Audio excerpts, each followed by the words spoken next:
திமுக தலைவர் ஸ்டாலின் கையில் வேலை எடுத்தாலும் முருகன் வரம் தர மாட்டார், அதிமுகவிற்கு தான் முருகன் வரம் தருவார் என முதலமைச்சர் எடப்பாடி பழனிசாமி தெரிவித்துள்ளார்.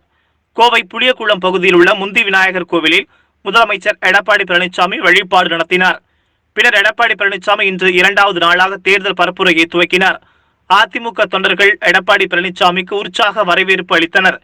இதையடுத்து புளியகுளம் பகுதியில் தேர்தல் பரப்புரை கூட்டத்தில் பேசிய முதல்வர், சட்டமன்ற தேர்தலில் அதிமுக வேட்பாளர்களுக்கு இரட்டை இலை சின்னத்தில் வாக்களிக்க வேண்டும் எனவும், மீண்டும் அம்மா ஆட்சி தொடர அதிமுக வேட்பாளர்களை வெற்றி பெறச் செய்ய வேண்டும் என தெரிவித்தார். திமுக தலைவர் ஸ்டாலின் வேலை கையில் எடுத்துவிட்டார் எனவும், கடவுளை இழிவாக பேசியவர் கையில் கடவுள் வேலை கொடுத்திருக்கும் கட்சியை பார்க்கிறோம் என்றும் கூறினார். முருக பக்தர்கள் கோரிக்கை ஏற்று தைப்பூசத்திற்கு அரசு விடுமுறை அளித்துள்ளதாகவும், அதிமுக அனைத்து மதங்களையும் சமமாக பாவிக்கிறது என்றும் தெரிவித்தார். தேர்தல் வந்ததால் திமுக தலைவர் ஸ்டாலின் பகல் வேஷம் போடுகிறார் எனவும், இப்போதுதான் வேல் கண்ணுக்கு தெரிகிறதா எனவும் தெரிவித்தார். மேலும் திமுக தலைவர் ஸ்டாலின் கையில் வேலை எடுத்தாலும் முருகன் வரம் தரமாட்டார், அதிமுகவிற்கு தான் முருகன் வரம் தருவார் என எடப்பாடி பழனிசாமி தெரிவித்தார்.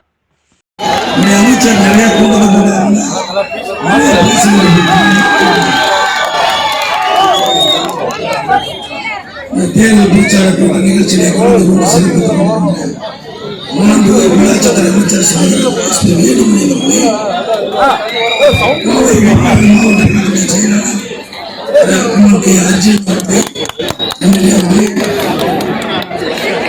முன்னாள் எம்எல்ஏ கே.பி. ராஜ் அவர்களே, பகுதி கழக செயலாளர்கள் ஜெயக்குமார் அவர்களே, திரு காட்டு சிவராஜ் அவர்களே, மகளிர் செயலாளர் திரு நீலமணி அவர்களே, சின்னச்சாமி கணேசன்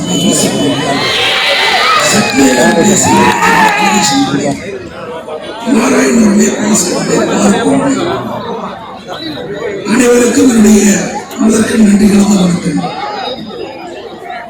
நடைபெறுகின்ற சட்டமன்ற பொதுத் தேர்தலில் கழகத்துடைய வேட்பாளருக்கு 2 லட்சத்திலே வாக்களிக்க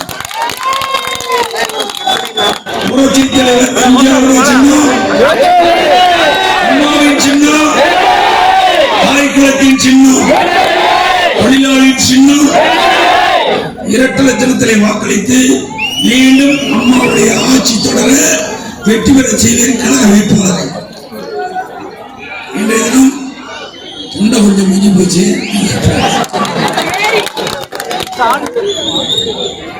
அதே போல இந்த நிகழ்ச்சியில் பங்கு பெற்றிருக்கின்ற மாவட்ட செயலாளர் சட்டமன்ற முன்னாள் எம்பி கே. சிவராஜ் அவர்களே, முன்னாள் மேயர், முன்னாள் அமைச்சர் வேலுசாமி அவர்களே, ஆகவே இன்றைய தினம் திராவிட முன்னேற்ற கழகத்தைச் சேர்ந்த தலைவர் திரு ஸ்டாலின் அவர்கள் முன்னாடியே சொல்லிட்டேன், இன்றைய தினம் வேலை கையில் எடுத்துட்டாரு. படத்தை பார்த்துருப்பீங்க, நான் பத்திரிகையில பார்த்தேன்.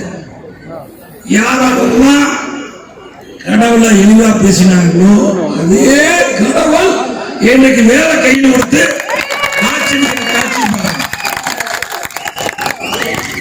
நாமெல்லாம் மனசுல உண்மை சொல்லணும், இறைவனை மனதார பிரார்த்தனை செய்யணும், நல்லது நடக்க வேண்டும், என்னடா நல்லது நடக்கும்.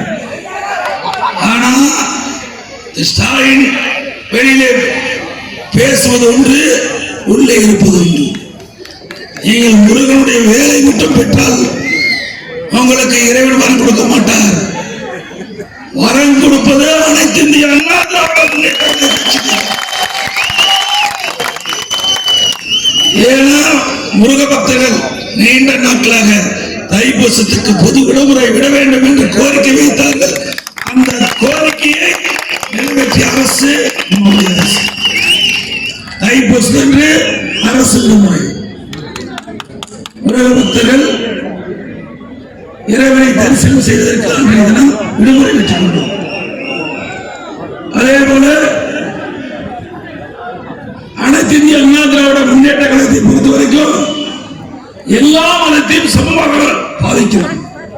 இந்து மதமா இருந்தாலும் சரி, இஸ்லாமிய மதமாக சரி கிறிஸ்துவ மதமாக இருந்தாலும் சமமா பாவிச்சு அவரவர்களுக்கு அவரவர் மதம் புனிதமானது, அவருக்கு அவர் கடவுள் புதியமானது. அந்த அடிப்படையில் தான் நம்முடைய நிலைப்பாடு. அதிமுக கட்சி திமுக அப்படியே கிடையாது. பகல் வேஷம் போடுறாங்க. தேர்தல் வந்துட்டதுல இப்பதான் வேற ஒரு கண்ணுக்கு தெரியுது. இது வரைக்கும் வேற ஒரு கண்ணுக்கு தெரியல. ஆக கடவுள் உங்களுக்கு உரிய நேரத்தில் உரிய தண்டனையை நிச்சயமாக தேர்தல் மூலம் கொடுப்பார். இன்னைக்கு அண்ணா திராவிட முன்னேற்ற கழக அரசு தான் நிறைய திட்டங்களை நிறைவேற்றிருக்கிறது.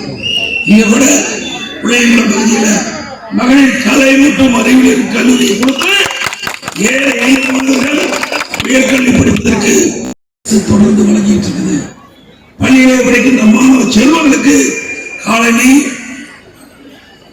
எல்லா புத்தகம், நோட்டு, கொடுப்பதற்கு பையி, பள்ளிக்கு போற சைக்கிள், திறமையான கல்வி கிடைக்க மடிக்கணினி எல்லாம் கொடுக்கின்ற ஒரே அரசாங்கம் அம்மாவுடைய அரசாங்கம். அரசு பள்ளியிலே படிக்கின்ற மாணவர்களுக்கு 7.5% இடஒதுக்கீடு கொடுத்து அவர்களும் மருத்துவக் கல்வி பயில வேண்டும் என்பதற்காக இந்த ஆண்டு 332 பேர் இன்றைக்கு அரசு பள்ளியிலே படித்த மாணவர்கள் MBBS சேர்ந்து படிக்கக்கூடிய சூழ்நிலை நாங்கள் உருவாக்கி தந்திருக்கிறோம். சுமார் 92 பேர் பல் மருத்துவக் கல்வியிலே சேர்ந்து படிக்கிறார்கள். அதே போல ஏழை மக்களுக்கு சிறப்பான சிகிச்சை அளிக்க என்பதற்காக அம்மா மினி கிளினிக் அதையும் நாங்கள் தான் கொடுத்திருக்கிறோம். தனியார் மருத்துவமனைக்கு போய் சிகிச்சை பெறுவதற்கு காப்பீட்டு அட்டைக்கு 2 லட்சம் ரூபாய் வச்சிருந்த நிலை மாற்றி அந்த காப்பீட்டு தொகையை 5 லட்சமா உயர்த்தி ஏழை மக்கள் தனியார் மருத்துவமனைக்கு போய் சிகிச்சை உழைக்கும் மகளிருக்கு அம்மா இருசக்கரம். கோவை மாநகர மக்களுக்கு தங்க தடை இல்லாமல் தண்ணீர் கிடைப்பதற்கு கூட்டுப்படை திட்டத்தையும் நம்முடைய அரசு தான் அடிப்படை தேவைகள் கோவையில் முழுவதும் நிறைவேற்றியிருக்கிறோம். பல்வேறு இடங்களில் போக்குவரத்து நெரிசலை குறிப்பதற்கு உயர்மட்ட பாலம் நம்முடைய அரசு தான் கட்டி கொடுக்கிறது. ஏழை எளிய மக்களை காக்கின்ற அரசு அம்மாவுடைய அரசு என்பதை நேரத்திலே தெரிவித்து மீண்டும் அம்மாவுடைய ஆட்சி மலர வாக்களிப்பு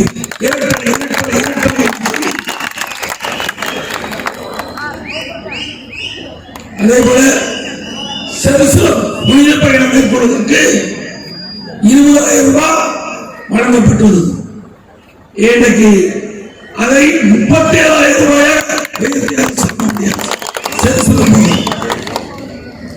ஆக அம்மாவுடைய அரசு மக்களுடைய அரசு, மக்களுடைய எண்ணங்களை பிரதிபலிக்கின்ற அரசு, சிறுபான்மை மக்களை பாதுகாக்கக்கூடிய அரசு அம்மாவுடைய அரசு நேரத்தில் தெரிவித்து உங்களுடைய பொன்னான வாக்கினை